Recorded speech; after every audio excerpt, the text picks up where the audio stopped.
So I have a little dinner party and I make these cucumbers, but I put a spicy mayo tuna in it. Really nice.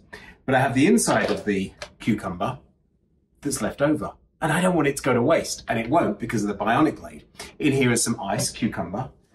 I'm going to throw in a little bit of fresh basil to make the most amazing cocktail without wasting. Splash of vodka. My Bionic Blade is totally cord free because I just charged the top and that's all I need to do. Double click. Give it a shake. And I've got a cocktail that is absolutely as fresh as can be. Crushing that ice, putting it just together in the best way. Look at that. It has an auto shut off as well, so it doesn't get better than that. Oh, does that smell fresh? Whew, spicy. Same as the little cucumbers. So when you're making a dinner party, think of a few ways to use your Bionic Blade.